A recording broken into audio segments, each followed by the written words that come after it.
Welcome to LiveDaf, your online Daf Yomi Shir. Shalom Aleichem. Welcome back to today's Daf Yomi. Zevachim Ayin. We begin right on top.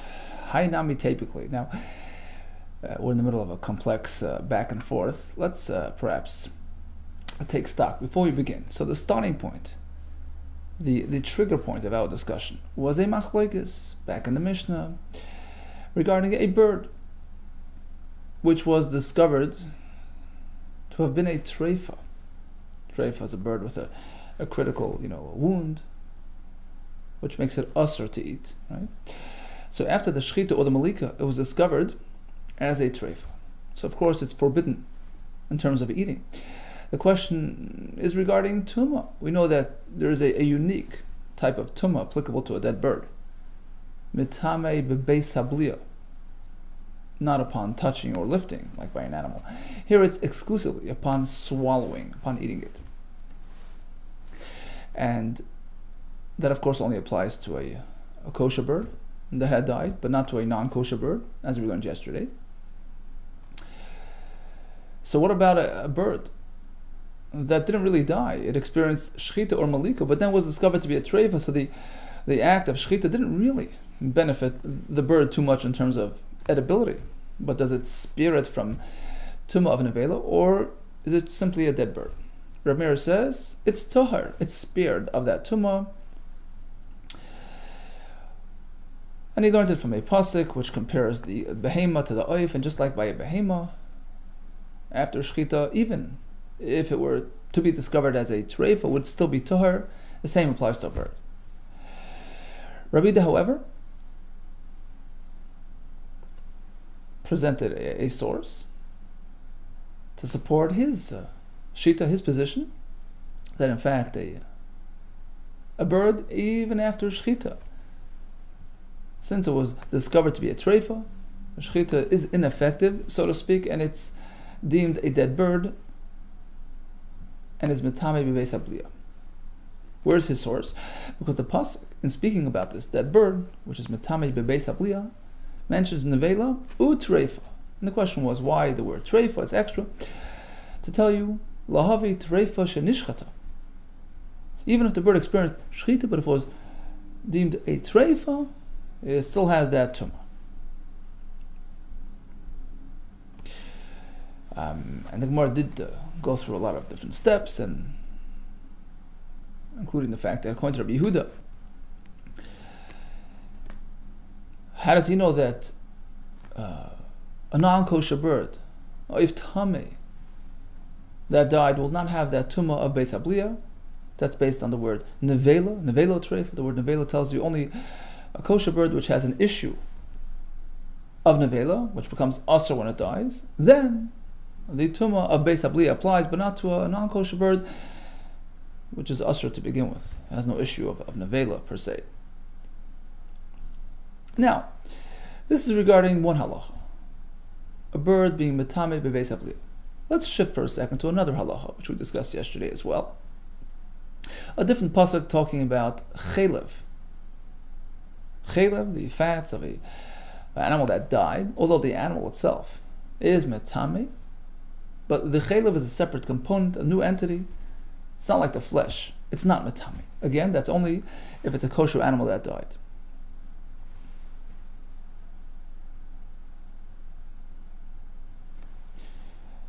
But if it's a non-kosher animal, then just as the animal itself is mitame, likewise the chelev, and that's learned from the mentioning of the word treifa in that pasuk. Pasuk says v'chelev nevela v'chelev treifa. You can use it. Don't worry about being tummy. Just make sure don't eat it. Chelev is asr to eat, but it's not mitame. So the question now is, we learned that the chelev of a non-kosher animal is going to be mitame because of the word treifa, treifa, which tells us that only a kosher animal which has an issue of Isser Treifa. Then we say, oh, the chaylev is tar, but a non-kosher animal, which is usher to begin with, regardless of treifa or not treifa, it will not have that exemption, which makes us chaylev mutter, which makes us chaylev tar. So now we begin with a question. Why do we need the word treifa to exclude a non-kosher animal from this exemption of its chaylev being tar? So by a non-kosher animal, the chaylev is tamei as well, if it's a dead animal. Why do we need a special pasuk of treifa? The word treifa tells you to exclude a non-kosher animal from this exemption. Hainami. Just as Rabbi Yehuda used the word nevela, not treifa. Treifa was used to tell you that a treifa shenishchata is metami b'beis habliya. Now we shift back to the birds, right? Rather, it was the word nevela. By that bird that told you, well, the whole idea of metame b'beis habliya is limited to a kosher animal rather to a non-kosher. So just as Rabbi Yehuda sourced that halacha in the word, from the word nevela, hainami, see here as well, shift back to chaylev, looking for a source to exclude a non-kosher animal from this chaylev tahar exemption. Typically, b'chaylev nevela. You don't need the extra word treif. Just the word nevela, b'chaylev nevela, tells you that it only applies. This exemption, which exemption? That the chaylev of a dead animal is still tahar, only applies to a kosher behemah. That's learned from the word nevela, b'chaylev nevela. Right? Again, just as a Yehuda excludes a non-kosher bird from the tumah of Beis Habliya based on the word nevela, because as we said, treifa he already uses for something else to tell you that a treifa shenishal tez metame. So likewise, when it comes to the halacha of the chaylev of a dead animal being tahor, which applies exclusively to a kosher animal, you're looking to exclude a non-kosher animal, exclude it from the word nevela. You don't need treifa for that. Chaylev nevela, which tells you mishi yisurim shemachay teichel chaylev nevela, only a kosher animal whose isur is based on don't eat the chaylev of the nevela, because basically it's a kosher animal, and the only issue is that it's a nevela. So only a kosher animal which has an issue based on nevela, as opposed to a behemah tmeya, which would be also regardless whether it's alive or dead, whether it's a nevela or shchuta. Yotzazu, as opposed to a non-kosher animal, which is non-starter. Shein yisurim shemachai teichel chaylev nevela. Issue is not because it's a nevela, elam shem tam, because it's non-kosher. So why is the word treifa necessary? We already know to exclude a non-kosher animal simply by way of the word nevela. The answer is you're right. Elahai treifim boy, the word treifa over here is needed la'asuyah chay to include a chaya, a wild animal, right? Undomesticated animal, a deer, etc. To tell you that even though it's an avela died, and the basar is matame, but not the chaylev. Chaylev is not matame. Why would I think a chaya is different? Why would I think it's different than a behemah? Perhaps I would think like this. Generally, the chaylev of a behemah is forbidden, right? It's asr. You can't eat chaylev. It's meant for the mizbeach. But by a chaya, which in any case is not meant for the mizbeach, so just as the flesh of a shechted chaya is mutter, likewise it's chaylev. Right? It doesn't have the isur chaylev. So perhaps that would set it apart from a behemah. It wouldn't have the same halacha regarding our discussion as well, regarding tumah of a dead chaya. It wouldn't have the same exemption as the chaylev of a dead behemah. Perhaps by the dead behemah, the chaylev is a totally different entity. It's asr ba'achila, right? Always. So likewise, when it comes to tumah, it's different. The basar is tummy, but not the chaylev. But by a chaya, where the chaylev is just as permitted as the basar, it's one single entity. So perhaps when the chaya is now dead, the tumah applies equally to the basar as to the fat. And that's why we need a new pasuk, treifa, to tell you, no, this exemption applies to chaya as well. Elai treifa and boila suyachai to include a chaya. Perhaps I would think misha chal ba'asa b'sara mutar. Only a behema whose chaylev is typically forbidden and its basar is mutar. And then we say, well, the halacha applies and we exempt the chaylev from tum. Yotzazu, as opposed to a chaya, shechal b'upsara mutar, both the chaylev and the basar is typically mutar. So then it doesn't have this exemption regarding tumah as well.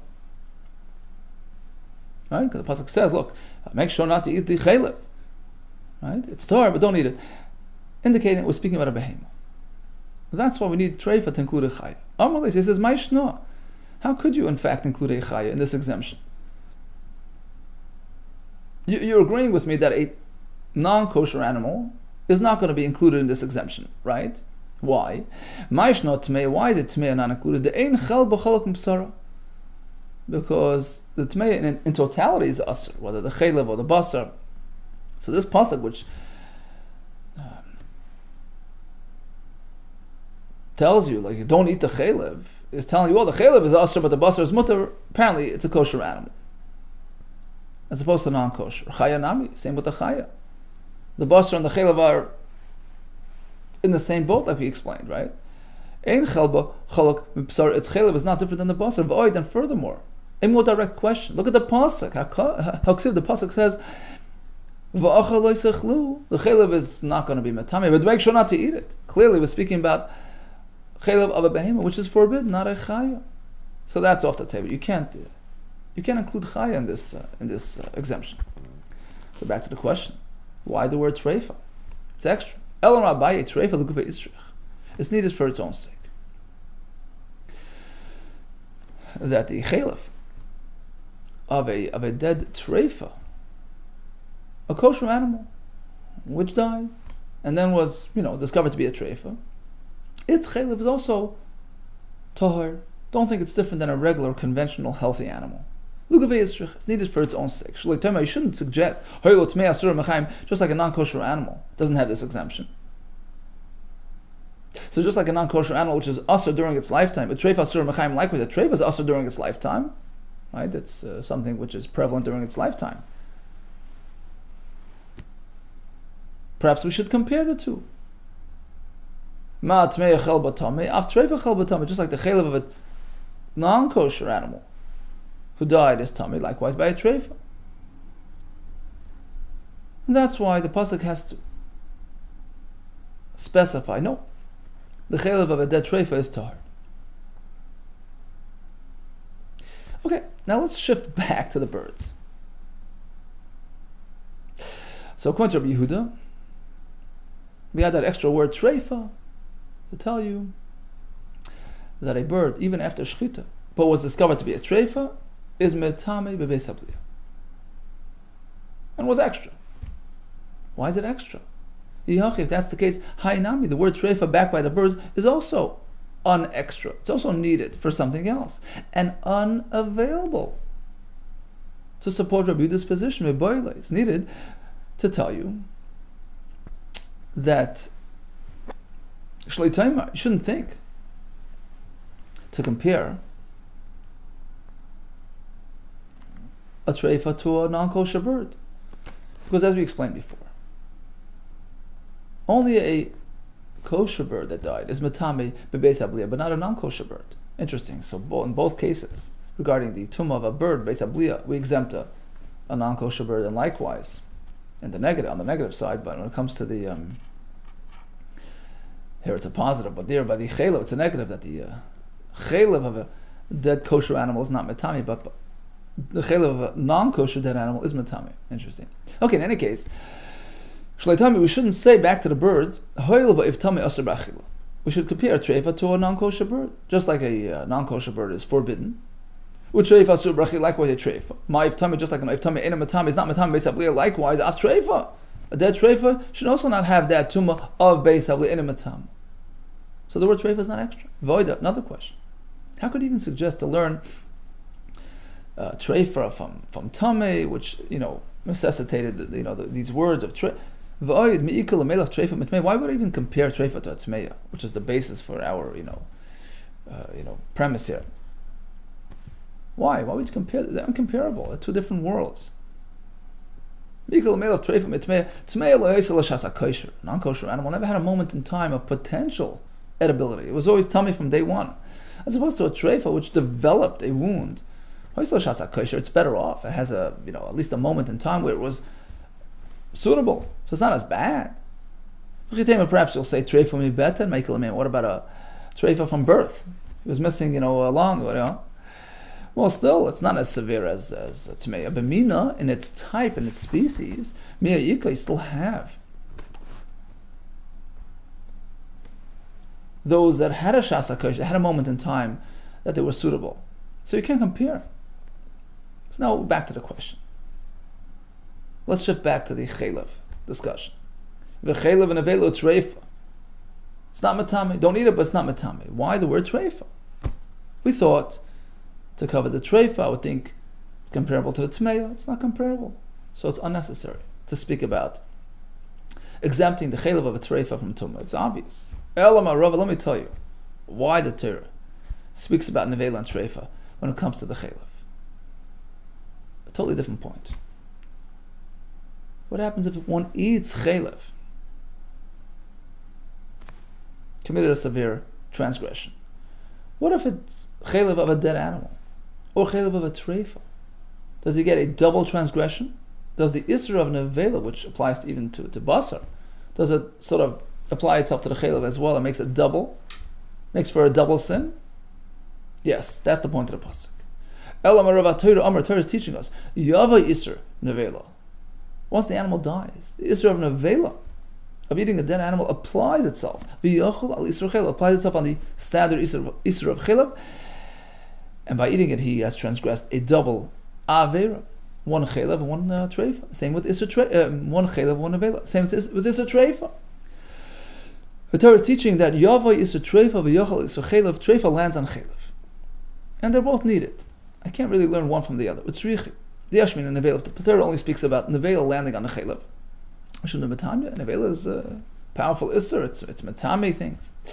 So yeah, that works. Aval treifa, but isra treifa which doesn't have tuma, ema, perhaps it can't combine with isra nevela chaylev.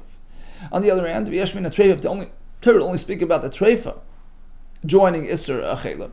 Because treifa in a way is more severe than nevela. It's already active during the behemoth's lifetime. So I understand that works. Aval nevela, but nevela only happens after death. Perhaps not as powerful. That's what the pasuk takes the pain to point out. If one eats chaylev of an avela or chaylev of a treifa, he has committed two averos. Okay, now let's shift back to the birds. Pasuk says, if one should eat the nevela or treifa bird, he gets the tumah, right? And actually, we have two psukim, which we're going to discuss in a minute. There's two psukim speaking about the fellow who ate the nevela or treifa bird that died. You eat it, become tummy. So now let's just refresh. Rabbi Yehuda pointed to the word treifa, which was seemingly extra, in that pasuk, to tell you that even a bird that had shchita but was discovered to be a treifa still be matame b'beis habliyah. Now the obvious question is,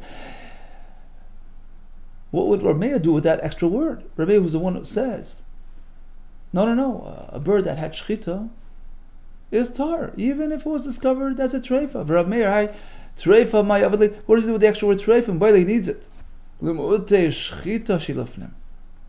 As discussed yesterday, what if a bird was taken into the mikdash and shechted there? You would think, well, it's inappropriate, it's the wrong location, it's as good as dead. No, it's still tar. And that's based on the word treifa. Rabbi Yehuda, treifa chiniksiv. How does Rabbi Yehuda know that halacha? Based on the other pasuk.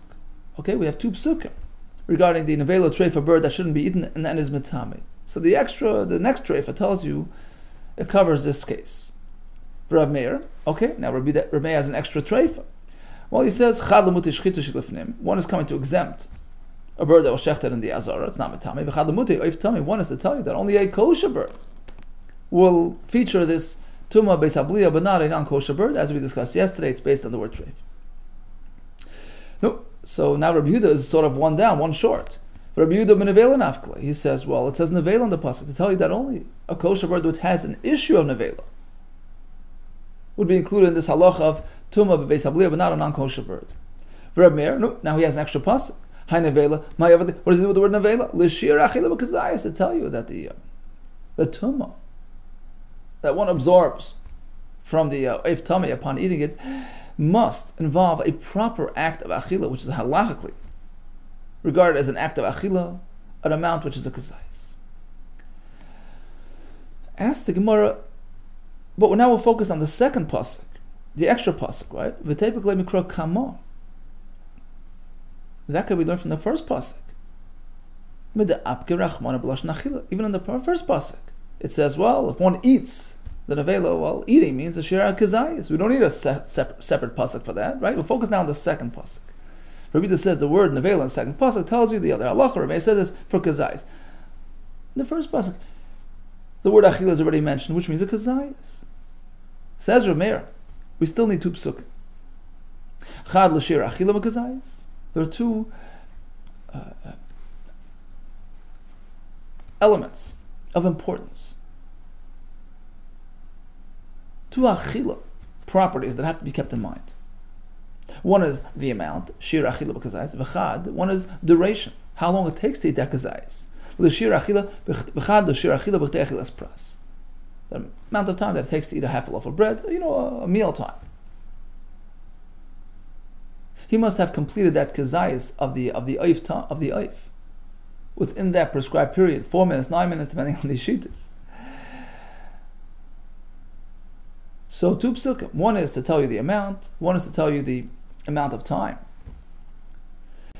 Why would I need two psukim? Why would I think it's any different than any other eating in the Torah? Perhaps I would think, this whole thing is an anomaly. It's something unusual. Remember, the bird itself is not going to transfer tumah by merely touching, etc., but by eating, yes. That's something unusual. We don't find anywhere. So perhaps, even if he stretches the experience, takes him 2 hours to eat that kazayis, perhaps he will get that tumah as well. Kamashmala, no.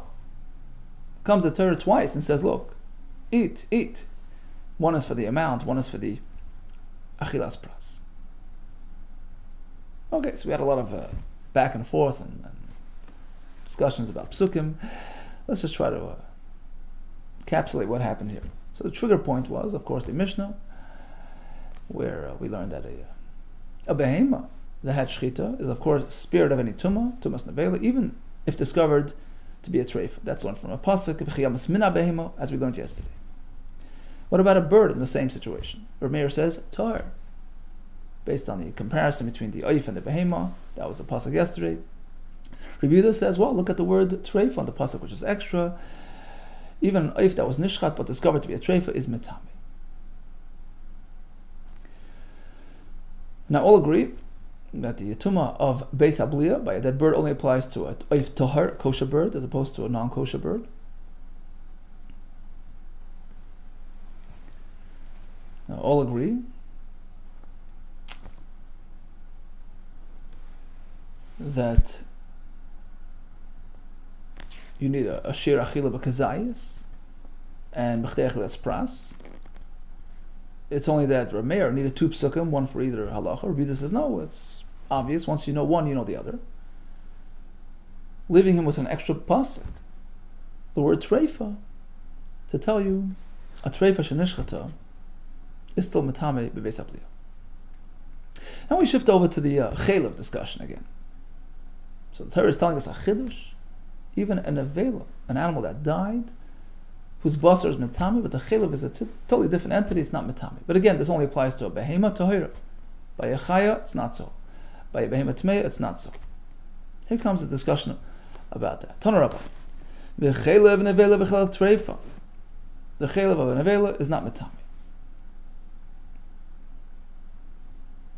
We're speaking about the chelev of a kosher animal that died. You're suggesting that it's only there. It's limited to chaylev avatahira. Maybe not. Maybe even a non-kosher animal. The answer is Amris. Let's draw a parallel. Tiher mechlal shchuta. The Torah was metaher an animal through shchita, right? You do shchita, it's spared of any tumah. And likewise, v'tiher mechlal chaylev. We find also that the Torah was metaher because it's chaylev, right? Meaning the chaylev of nevela doesn't have tumah. Let's compare the two equations. Ma kishetir mechlal shchuta, just as the sparing of the tumah through shchita only applies to a kosher animal, but not by a non-kosher. How do we know? Rashi brings a pasuk, Teres Koyanim. Shchita of a non-kosher animal doesn't help it much, doesn't spare it of tumah. Likewise, let's assume the exemption of tumah applied to the chaylev of an avela only applies to a kosher animal. Av kishetir mechlal chaylev, but only by a kosher animal. Okay, I hear, but perhaps let's take a different route, resulting in a different destination. Look, tier mechlal nevela. The Gemara later will explain this, speaking about a bird now. So, by a non-kosher bird, even if it's dead, it's not matami beis habliya, right? V'tier mechlal chaylev.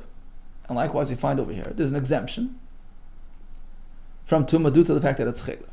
Let's compare these two ideas. Ma kshetir mechlal nevela, just as when the Torah exempts from the tumah of nevela, it's only by the non-kosher bird, but not by the kosher bird that died. That's matami. We basically, as discussed earlier, likewise, the exemption of tumah by chaylev perhaps is only by a non-kosher animal, but tmea. So which way? Amris. So now we're in a predicament. When you take this route, we apply the chaylev exemption to a kosher animal only. When we take the other route, the exemption applies to a non-kosher animal only. So which way? Take a look at the pasuk again. The word treifa tells you only a type of animal that has within it a treifa issue, meaning a kosher animal which has isser treifa. As opposed to a non-kosher animal which doesn't have treifa concerns. It's always usher anyways. She'ein mina treifa. Likewise, perhaps I should not exclude the chaya from this exemption. Why? Because chaya in this way is similar to behema, a kosher chaya. Sheyesh mina treifa, because it has within its type in isser treifa, right? The chaya is typically okay unless it's a treifa. Should I include the chaya in this exemption as well? Tamalayma, no. Pasuk concludes, don't eat the chaylev. It's Torah, but don't eat it. That's only by a behema, because the chaylev of a chaya is mutter to eat. Misha chel ba'asur b'sara mutter. It only applies to a kosher behema, whose basar is mutter and chaylev is asur. That's a chaya as opposed to a chaya shechel b'sara mutter. Both flesh and chaylev are mutter, and therefore it doesn't have this exemption. Rather, if it's a chaya nevela, just as the basar is tummy, likewise the chaylev, it's one thing. Now let's go back for a minute to that brayso. Second part of that brayso, which seemed to say that an avela of a non-kosher or something is not matami. Now we're going to see in a minute, speaking about the birds. But the Gemara thought it was talking about the animals. Amalei Rav Yaakov bar Abba, he turned l'Rava. He says, Elam Yato, what do you mean to say? The brayso means nivlas behema tahiro de matama. Only an avela of a kosher animal is matame. Nivlas behema tmei, but an avela of a non-kosher animal, loy matame, is not matame of an animal. Amalei says, no. Let me correct this misunderstanding. Many elders have made this mistake. Seifa ason livlas if tame. You should know the second part of that brayso refers to the veil of a bird, and here we know that the veil of a tummy bird is not matame. Okay, so conclusion: chaylev of an avela, is it matame? Depends. Chaylev of a behema, not matame. Chaylev of a chay or a non-kosher animal is matame. Amar B'Yechna. Let's go back to that earlier discussion. A bird that had shchita is not matame, even if it was a treif. That is your Meir Shita. Amar B'Yechna. Let me add something to that point. Lo yitir Rabbi Meir el b'tmimin. Now, one second. It not only applies to shchita, even to malika. And that's the focus of our discussion now. Even a bird that had malika to it. Malika is like shchita, according to Rameir's shita, and it saves it from tumah, even if it was discovered to be a treif. Says Rabbi Yechanan. Rabbi Yechanan leitir Rab Meir. When does Rab Meir allow malika the spirit of its tumah to save it from becoming tamei? Leitir Rab Meir el b'tamim, and only if the bird was tamim, unblemished, and potentially suitable to be used as a korban, which is meant to experience the malika experience. Avol b'bali mumen, but imagine if the bird is a bal mumen, a blemished bird, which is not kosher for korban. So malika in this case is not relevant at all. It's not applicable. Loi, so malika in this case will not spare it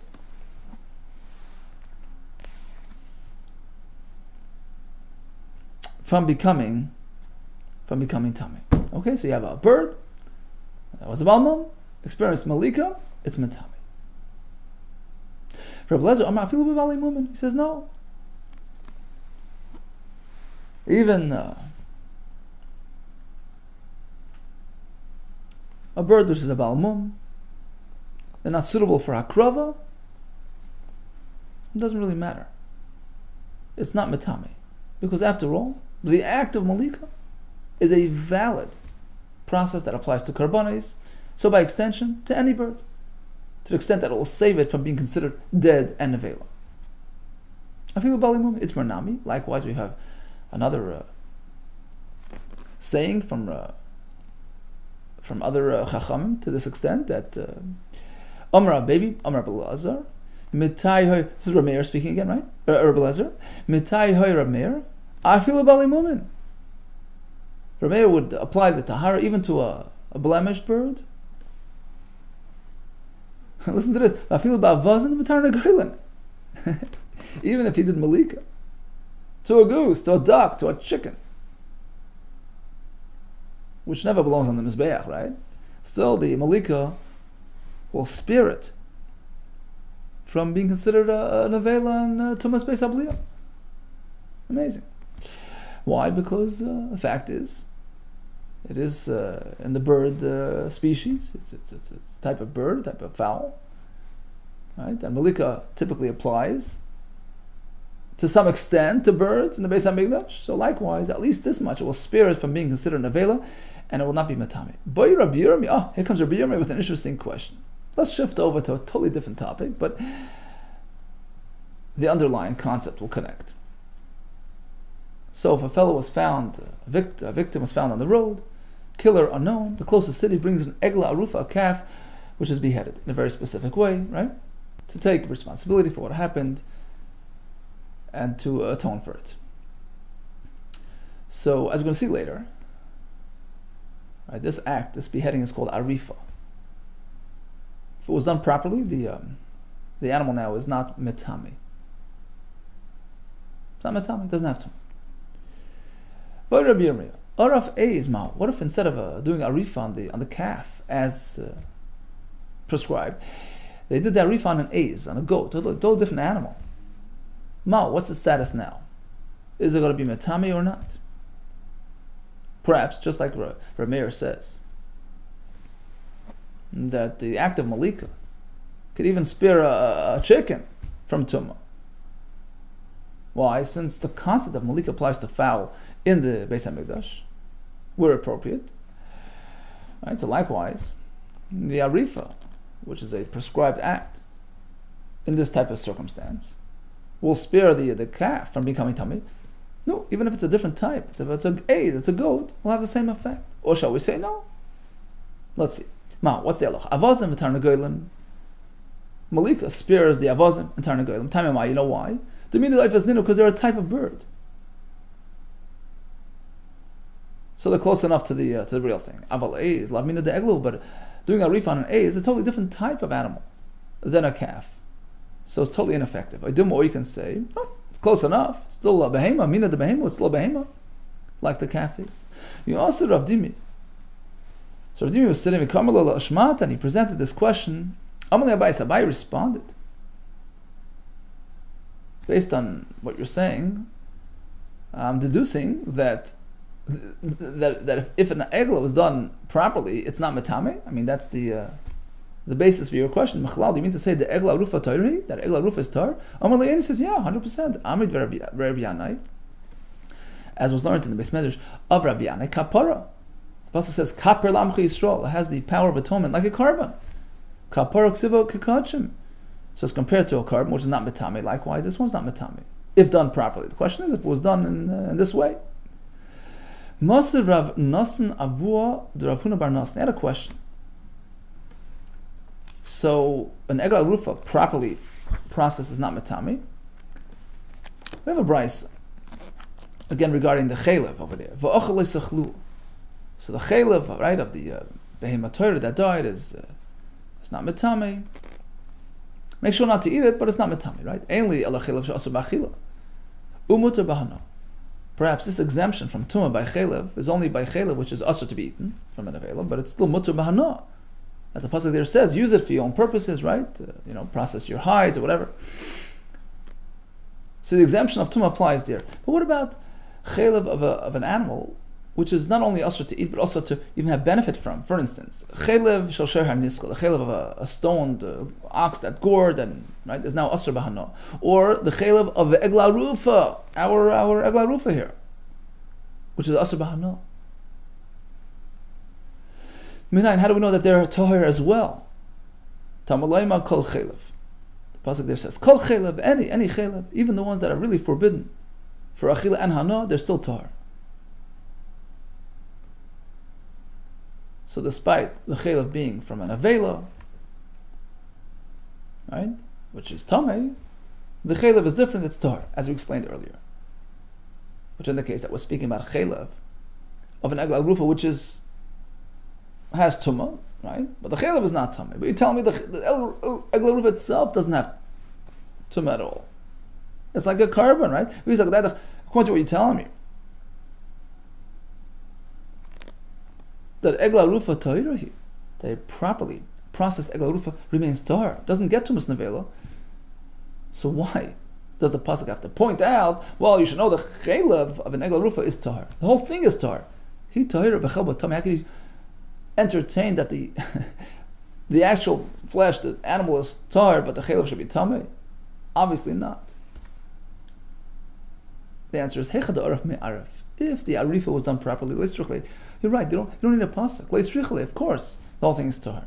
The pasuk, which tells you the chaylev of egla rufa is still tahir, was speaking that the arifa wasn't done properly. They did shchita on the front of the neck, a totally different thing. So now,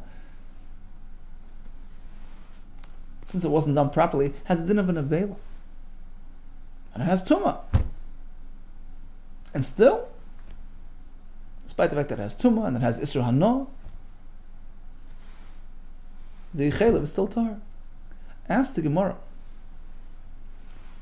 But hold, if you did shchita, why would it be tamei? We said earlier that the shchita of a behema always spares it of tumah. But tahanale shchita l'tar midin nevela, the shchita should help it, spare it of tumas nevela. You're right. We're not speaking that it was shchita, that it just died. Mechalal de mechayim asur. Do you mean to say that the isur hana already applies during its lifetime? That's the basis of this whole discussion, that the egla rufa is always asur and the Torah has to come exempt. The chaylev, don't think. Yeah. Amar Rabbi Yanai, as Rabbi Yanai said, gvul shamati. I once heard, sort of the boundary. Like, when does this happen? I forgot exactly when the isur hana is triggered during its lifetime. But nasfin chavarei lameiman, the friends, my colleagues, the talmidim, suggested that yiridosal anachal esani esrata, when the calf is delivered to brought down to the ravine over there, that makes it asr. So isur hana gets triggered at that point, and then it depends what happens to it. If so it always stays asr b'hana, that never leaves. But in terms of tumas nevela, if it was properly processed with the proper arifa, system, then it's a tahar of tumas nevela. It's like a carbon kapara, right? However, if the animal died, and if there was shchita there as well, the shchita saves it from tumas nevela. If it died, so it didn't have a shchita, didn't have the proper arifa, the actual animal becomes tamei like an avela. But still, a special pasuk to tell you that the chaylev is not metame, just like any other chaylev of an avela, which is not metame. Okay, so in a nutshell, we learned about the chelev of the behemois and chayes, which are nevelos. Torah says it's tahor, but again, that only applies to a behema tahira, not to a chaya, not to a behema tmeya. And when we speak about a behema tahira being tahor, even a type which is asur bahano, like a shara niskel or a egla rufa, still the chelev is tahor. Regarding the nevela of an oif, which is metame beis habliya, that's only by an oif tahor, not an oif tameh.